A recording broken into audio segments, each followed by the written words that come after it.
What's going on, guys? I'm back with another installment in this series. So today I'm going to be showing you everything there is to know about defusing the button and keep talking and nobody explodes. And like always, I'm going to be breaking this down at 5 different levels. So hopefully, no matter where you are in the game, you can take some information away from this and get to see a little bit of what goes into speedrunning this game at the highest level.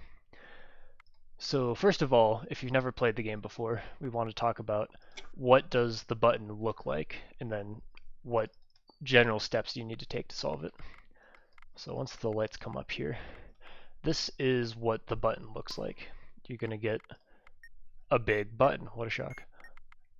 I've got 5 of them here. So each one will have, you need to look at what color it is and what the label is. And based on that and potentially some other stuff around the bomb, you're going to solve it either by, that's unlucky, you're going to solve it either by holding it down for a certain amount of time, which we'll talk about later. There we go. Or sometimes you can just press and release it right away. Cool. So that's what it looks like. The next thing you need to know is when you see one, what do you call out? If you're the one playing the game, what do you call out? And if you're the one with the manual, what do you ask your player for? So, like I said before, the most important information about a button is what color it is and what word is printed on the button.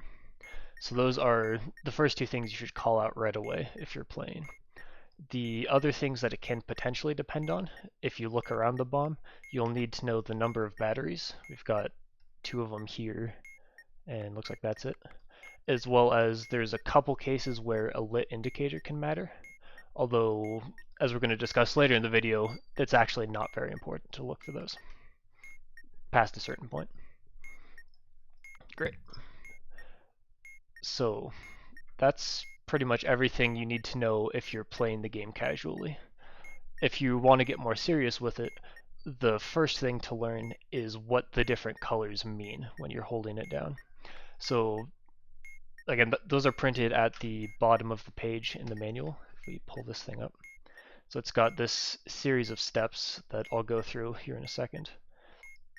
And then a series of rules down at the bottom for when you have to hold a button, then it's going to show up that little light to the right of the button. And based on the color of that, you release, or the color of that tells you when to release the button. So they're all listed out here. If it lights up blue, you need to wait for a 4 to be in the timer. If it lights up yellow, you need a 5 in the timer. If it's white, or they say any other color, but the only color not listed here is red. So if it's white or red, then you need a 1 in any position. So again, blue you need a 4, yellow you need a 5, white or red you need a 1. And so if we jump back over, actually no, we're going to stay in the manual here.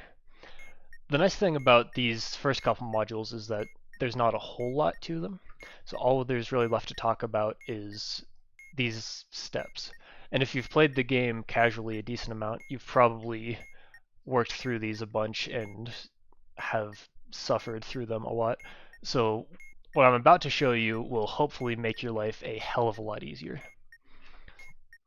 So the first thing to notice is that we have 7 different steps here, but there's only 2 different outcomes, right? You're either going to press and immediately release the button, or you're going to hold it down. And so you can see here, the first one we hold, the second one we press, third one we hold, fourth one we press. They keep alternating like that. So what you can do is, if you split them out into the 4 conditions where you'll end up holding the button versus the 3 conditions where you just press and release the button, that already makes things a lot easier, because the other thing that's nice about this, we have this set order that you're supposed to go through them all, but a lot of these conditions are mutually exclusive from each other, which means that, like for example, if condition 6 is true, if the button is red and the button says hold, then none of the conditions above it could have been true, right? Because like condition 1, the button would have to be blue. That's not true. Condition 2, the button would have to say detonate, and it doesn't. Condition 3, the button would have to be white. It's not. Condition 4 could actually be true, but either way, you're going to press and release the button, so we can ignore it. And condition 5, the button would have to be yellow, which it's not. So all that is to say, if condition 6 is true, you can ignore everything else. And the the awesome thing is that's also true for condition 2. If there's more than one battery and the button says detonate. Because if it says detonate, then it doesn't say abort, so you can skip condition 1. So here, let me close this thing out because it's getting kind of annoying. So what all of that means is when you look at the 3 conditions that will lead to you pressing and immediately releasing the button. So the first one is that you have more than one battery. So again, that means 2 or more. It's strictly greater than 1 in this module. That's something to keep an eye on because in other places you'll need at least 2 batteries.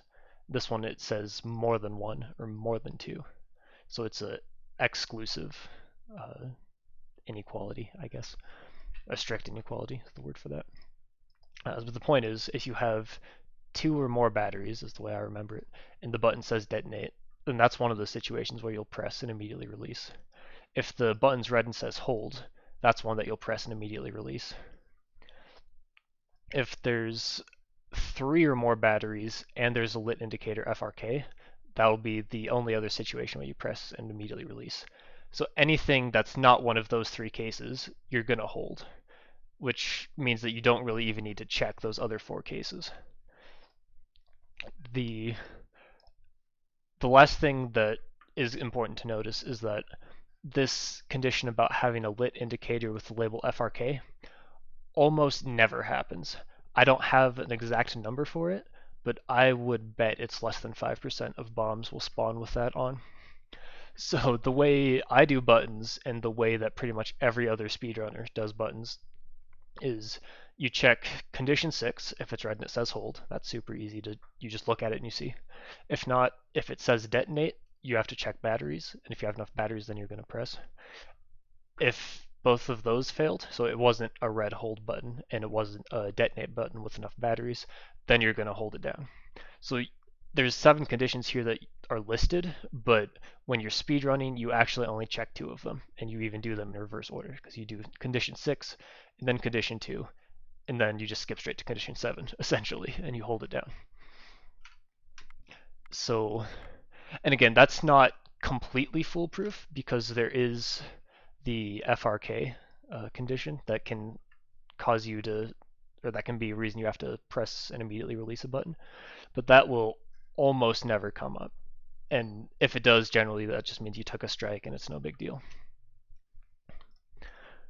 Alright, so all that's really left to talk about is if you're playing this game at the highest level and you're trying to speedrun for a world record, a couple other optimizations you can make are, let me actually pull a bomb up so I can show you guys this.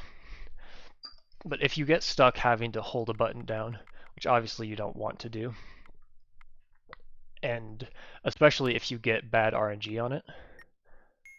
Oh, that's a troll. See, like this button shows up as detonate, so I'm looking around for batteries, but we only have the 1, which means all 5 of these are going to be hold. And that was actually another thing I should point out. Most bombs in this game will start from a 5-minute timer, which means 9 seconds and you're going to hit 451. And remember, the 3 different digits you might need in a timer for the button are 4, 5, and 1. Right, blue gives you 4, yellow gives you 5, white and red give you 1. Remember that. So at 451, you always know that you're going to be able to release your button no matter what RNG or which color happens to come up. But apart from that, okay, so now we're in the teens, which are generally good unless this happens, and you get a button where I have to wait for a 5, which means we're sitting here doing nothing for 9 seconds. And in the middle of a speedrun, that is very unpleasant. And it gives me another one here. Actually this won't be bad because 359 will come and then I can get a 5 that way. So I don't have to wait the full 9 seconds. But if we run this back and I play it at full speed instead of trying to explain to you guys, you would see that waiting 9 seconds at speedrun pace feels like an eternity. So there is actually something you can do to get around that, which is intentionally taking a strike to try and re-roll what color it gives you. It's looking like a lot of holds again. Man, that's the second time. It gives me a detonate button, but then only 1 battery. So, okay, this one is only 4 seconds, so I'll go ahead and wait that one out. But yeah, like this one, I'd have to wait for a 1, so I'm going to let go of it and try to get a better roll. In that case, I didn't. But even still, you can see that the timer is now ticking twice as fast because I have 2 strikes, which means I'm actually going to wait only half as long. So my time, every one of these is giving me a 1. This is so rude. Anyway, this is actually going to get me done with the bomb a lot faster because the timer is ticking through the seconds faster.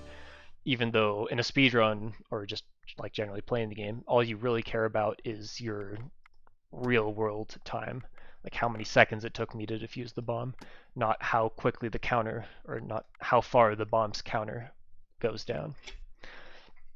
So when you're speedrunning a full game, or especially an individual level, actually if you're doing IL speedruns, you just blow up if you don't get a press. But oh hey, that's a really good roll. Jesus. And yeah, here we go again. So I gave it a couple tries to see if I could roll something better, and it didn't work out. It kept giving me whites and reds, so I needed to wait for a 1. But even still, you take 2 strikes, it doubles the speed that the timer ticks down at, which translates to cutting the amount of waiting time in half. So it does actually speed you up to mess up and take strikes in that case.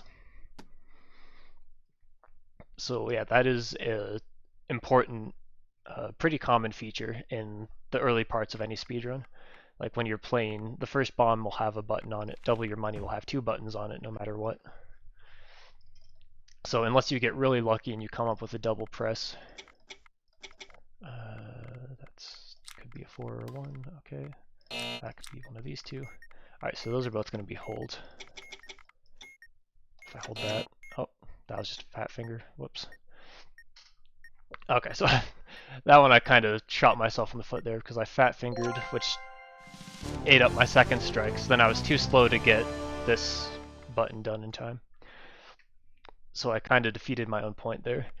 But when you're speedrunning, especially this particular bomb, but a lot of basically any bomb that has a button and you get 3 strikes on, you're gonna want to spend your strikes to speed up this phase of the game. That'll be 1. Almost choked there. Even though I just shot the video explaining simple wires like last week.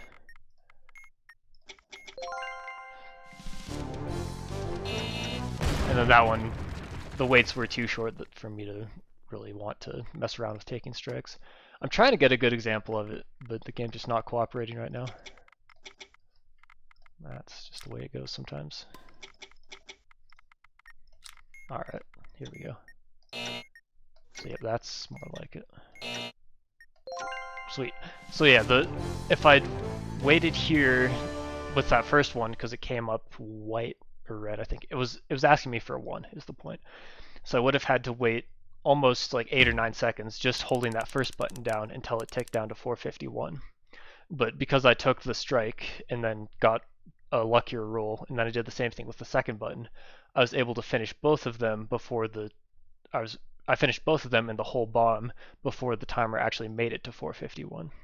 So if I hadn't done that, I would have been holding down that first button for longer than it took me to finish the entire rest of the bomb by doing what I did. So yeah, so that's an actually good demonstration finally of probably really the only speedrunning optimization you can really make for this module, aside from the reorganizing the steps like I talked through earlier. And that's even something you can probably apply in casual games. So yeah, that's pretty much everything I have for the button. I think the big 3 takeaways I'd recommend for a casual player, you can memorize which, when you have to hold the button down, you can memorize which color means which digit you have to wait for in the timer. If you're starting to speedrun, then you should, or if you're a more serious casual player, if you're a more serious player or starting to speedrun, then you'll want to look at least changing the order that you go through the steps in. Go 6, then 2, then 7, instead of 1, 2, 3, 4, 5, 6, 7.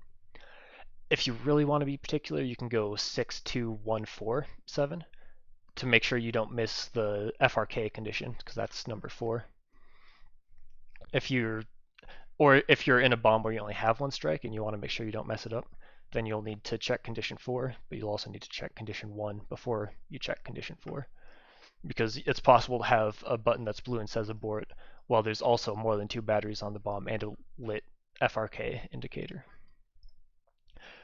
But again, I don't even do that when I'm on one strike bombs. I just hope for the best because the amount of time, like the average time save from not futzing around with the bomb and checking for the indicators, is generally going to outweigh the average time lost in the unlikely chance that you blow up the bomb.